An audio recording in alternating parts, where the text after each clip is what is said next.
Welcome to another episode of the More People Podcast. I'm your host, Richard Hanwell, Managing Director of More People. Very pleased to say we've got Nick Hay here, the CEO of Gist. Welcome, Nick. Thank you. Nick, very excited to talk about a number of different topics today. I wanted to steer into your experiences of non-exec directors, because of course you've been on both sides of the fence, as it were, and just kind of understand the two different experiences that you've had, both from the support of a NED and more recently being one to multiple, which we've spoke about more recently. How have the two kind of experiences worked out for yourself? Having worked with some brilliant people, had some great bosses, that enables you to understand what people need when you're performing a non-exec role. I think there's an empathy you can bring, having been an exec, to them working with people as a non-exec. The empathy you can bring around understanding the pressure is huge, and I think that's an important part of being a NED, is not just holding people to account and being a mirror, but also doing that in an empathetic way and having a real appreciation of, you'll know, if you're running a business, it is lonely. Yes, incredibly, And it's only when you've done that you really appreciate how lonely that role can be, regardless of the size of the organisation. The empathy you can bring if you stop and think about how you felt in those roles in being a NED is for me really important. And it's through the empathy and support that I've received that I was able to identify the bits that I got value from and then bring that value, hopefully. I have to ask other people on that, but hopefully bring that value to others as a non-exec. Yeah, I think also as an owner or running a business, a lot of your problems, they're firsts, aren't they? It's the first time you've experienced this and you don't know what you don't know, and you're going to your NED for that support, that empathy to a degree, but just to understand, what do I do? Or how does this work? And you draw from your experiences. Yeah, 100%. And I think in terms of some of the non-exec roles I've done in the past, they've been specifically drawing on my experience of food supply chains. And that's within a team that may not have as many specialists or senior specialists within that. So you're adding to that pool of exec knowledge, albeit as a non-exec, but you can bring some value in terms of specific technical knowledge, let alone, the experience of managing teams, of managing stakeholders, shareholders, etc., etc. And we spoke before about being slightly removed is a massive advantage, right? Yeah, and it's actually in many ways great fun. In an exec role, you can't see the wood for the trees. Often you become so ingrained with what's going on, you're emotionally invested, you might be financially invested, but you're absolutely in that business. As a non-exec, you're not. You come in, you take a snapshot, you have a look, and then you step out again. And certainly for myself, I had several different income streams when I was doing the non-exec work. And that meant that actually I could be brave, because if you're in full-time employment, you've got mortgage, you've got family, you've got whatever you've got, but you're there because you're earning and you need to earn, which is true for most of us. As a non-exec, when and I ended up with, I think at my peak, 7 different people who were paying me on a monthly basis. Not for very long, 7 was too many. I remember having that conversation over dinner. Yeah. So, where am I today? But the fact that you can be bolder and more challenging is actually where you bring the value. And you can bring that value because you've got less at risk. So you can be punchier. You can be punchier. You can be braver. You can stop and go, hang on, guys, have you really got this right? I was going to say, because I remember having that conversation. You'd gone from a couple of non-exec roles to 7, what felt like overnight. Yeah. I was sure it was a lot longer than that. But if you were to live your life as a NED again, what would you have done differently? I do want to live my life as a NED again, but not at the moment. So it is something I'd go back to in the future. I would probably not get quite as many. I think it was a moment in time. I was really enjoying it, but I think I'd probably only do 3 or 4 in the future. What I would do is I would do what I did before, which is not necessarily just do one type of business. So there was one startup I was involved with, which probably employed 20 people. Okay. So non-exec there, right the way through to 2-3 billion pound turnover businesses. So that range was super interesting.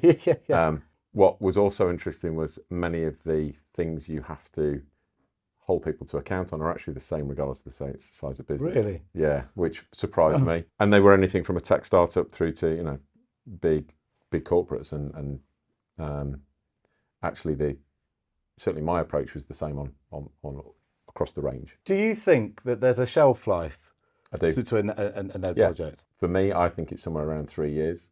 Okay. I think, and the reason I say that is you have to have a freshness. There's a balance. You need to get to know a business. Yes. You need to form a rapport. There needs to be some trust. There needs to be, although I think that's probably less important for a Ned. You're there to be challenging. You're there to be supportive. Disruptive almost to a degree. In some respects. or just ask the awkward question. Yeah, that's probably better. Yeah, think outside the box. Be the one who says, "But why?" Yeah. Yeah. People get very, very wedded to what they've always known, and especially if it's something they've written or created. It's you need someone external sometimes to just hold the mirror up and go, "Are you sure?" What? Yeah, once it's ingrained, we've had it here. A non-exec director said, "Why is your academy 90 days? Why not 60?" I don't know. Yeah. It's a really good point. You just speed the whole process up. So I think there's a freshness that you need to maintain. You obviously work for a very well-known large brand.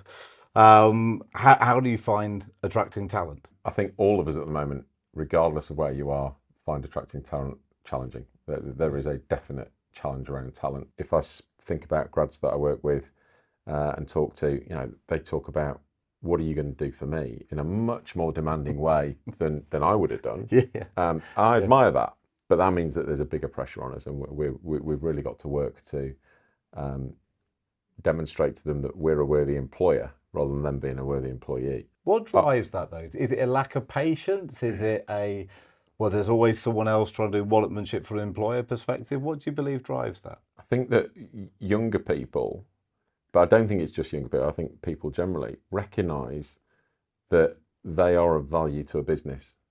And whether that's conscious or subconscious, and I think with graduates it's potentially more conscious, they're demanding of you as an employer, well, what are you going to give me in order to? I think the tightening of the job market's definitely... Yeah, there's a war for talent, isn't there? Yeah, and that definitely is enabling people to behave that way. It will be interesting to see if that changes. People know that there's a dearth of talent, and therefore if you are talented or you're hardworking or you're able to perform a role, you want to be treated well and given good remuneration and other benefits besides. It's not just the money, is it? It's not.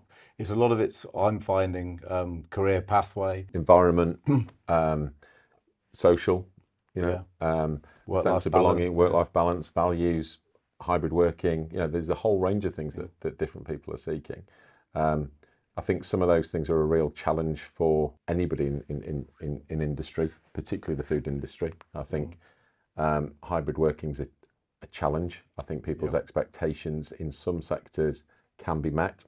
I think other sectors it's a much bigger challenge and not necessarily as appropriate. Well, you can't learn through osmosis if you're sat can't. at your home office, can you? If you're in your early parts of your career or early parts of a new company, how do you drive culture if people aren't around one another? Before you even get onto the mental health side of things, which we spoke about over debates in the past, that water cooler moment of, are you really all right? That type of thing, of paramount importance. Yeah, and body language, and if you're not, I think you and I might have spoken about this before. I was leading Fowler Welsh through certainly the initial period of COVID. Had I not had a good relationship with my team, we wouldn't have been able to respond the way we did. Yeah. We all just naturally dropped into knowing what to do to respond to a completely unforeseen, unprecedented, unique situation. And we were able to work together remotely because we had a strong relationship. If we hadn't spent time together because we'd been working remotely, I don't believe we would have responded as well. And that it wouldn't have gelled. It wouldn't have gelled. Wouldn't have worked. Breaking bread. There's a lot to be said for spending time with people and knowing them. And you can't do that if you're remote. Another thing I want to talk about when it comes down to recruitment and talent, we originally met over one of our dinners at the George, I'm sure, and it was a room full of men notoriously of a certain age, A certain hairline. desperate to see more diversity, younger females as well, all different types of diversity possible. How do we drive that diversity? I don't think it's as bad as you've just painted, if I'm honest. I think that if I look over my career, I have sat in meetings where, in recent months, where I've been in the minority. Brilliant. At the start of my career, I would have been in the majority. Diversity for me has a real wide range of multiple, and I think gender is one facet of that. Background, neural divergence. There's a whole range of things that come into that, and I don't believe in diversity for diversity's sake. No. So I'm personally not someone who would advocate making sure you've got a balanced team through a recruitment process. If you set the percentages out early, it's ridiculous. Yeah. The best person going to get the job. Yeah, so I do believe in people being in a role on merit, but what you have to do is make sure that merit is based on ability, skills, knowledge, those three things, and try to be as diverse as you can. There is something about balanced teams. I'm not sure this is a PC story to tell, but I remember the very first management meeting as a graduate I was invited to. I walked in the room and there were only males. They were all white. I reckon they were all over 55 by one other and me. And I remember sitting there going, if I just bide my time, the career's got to open up in front of me because these guys aren't going to be around in plenty of time. And I don't think I'd do that now. I don't think that kind of organisation exists, and that's great. Yeah, no, it is great. How do you think, or how would you like to see AI impact the logistics and supply chain industry? That's a very big question. I think there are probably, off the top of my head, two specific areas, probably a third. So the first is there is an awful lot of time and energy spent on routine tasks that by their nature are boring and dull and routine and repetitive, that actually could be passed over to AI and bring with it, therefore, insight. And the second would be probably around integrity of data. So two slightly different things.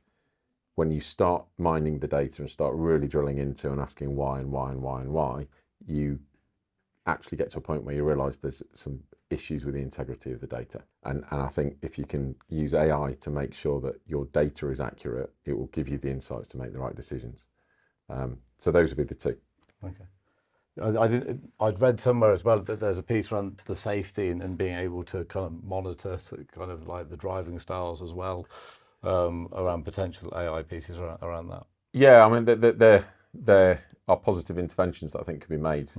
So the data within telemetry is really, really good. There's an awful lot of really advanced data analytics going on with telemetry, and how you analyse the performance of a driver in a vehicle. I would love to see AI applied to say, I can see that individual's driving style has changed.